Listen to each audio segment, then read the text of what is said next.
നമുക്ക് കാണാൻ സാധിക്കും സിയറു അലാമുൻ നുബലായിൽ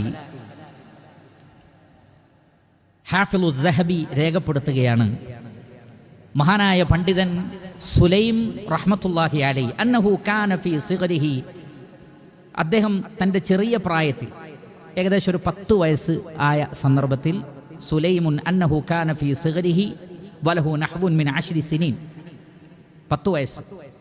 അങ്ങനെ ഖുർആൻ ഓതി പഠിക്കാൻ വേണ്ടി ഒരു ഉസ്താദിൻ്റെ അടുത്ത് പോയി.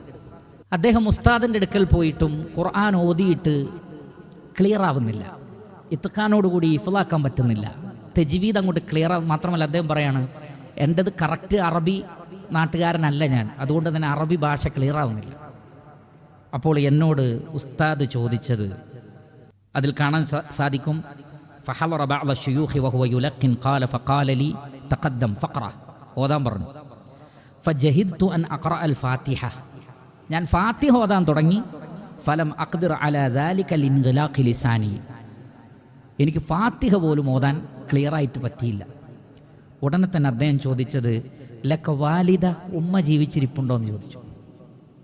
ഉസ്താദിൻ്റെ ആദ്യത്തെ ചോദ്യമാണ്, നിൻ്റെ ഉമ്മ ജീവിച്ചിരിപ്പ്, വേറെ വഴക്ക് പറയുകയോ ചീത്ത പറയുക ഒന്നുമല്ല, മോനെ നിൻ്റെ ഉമ്മ ജീവിച്ചിരിപ്പുണ്ടോ?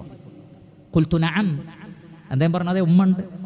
ഖുൽ ലഹാ തദ്ഉ ലക്, നിനക്ക് വേണ്ടി പ്രാർത്ഥിക്കാൻ ഉമ്മാനോട് പോയി പറ, നിനക്ക് നന്നായി ഖുർആൻ ഓതാനും ഹിഫ്ളാക്കാനും ഒക്കെ നിനക്ക് വേണ്ടി നിൻ്റെ ഉമ്മ പ്രാർത്ഥിക്കട്ടെ. അദ്ദേഹം പറയുകയാണ്, അങ്ങനെ ഞാൻ വീട്ടിലേക്ക് മടങ്ങി ഉമ്മയോട് പറഞ്ഞു, അങ്ങനെ ഉമ്മ എനിക്ക് വേണ്ടി പ്രാർത്ഥിച്ചു. പിന്നീട് നമുക്ക് സിയർ അലാമുൻ നുബലായിൽ കാണാൻ സാധിക്കും, അദ്ദേഹം അറബി ഭാഷയിലും ഖുർആനിലും മഹാപണ്ഡിതനായി മാറി, പരിശുദ്ധ ഖുർആനിലും അറബി ഭാഷയിലും. അറബിയിലുള്ള ആ ഒരു പ്രയാസമായിരുന്നു ഫാത്തിഹ ഓതാൻ ബുദ്ധിമുട്ടാക്കിയത്, പക്ഷേ അറബി ഭാഷയിലും ഖുർആനിലും മഹാപണ്ഡിതനായി മാറാൻ അദ്ദേഹത്തിന് സാധിച്ചു. എന്താ കാരണം? ഉമ്മാൻ്റെ പ്രാർത്ഥനയാണ്.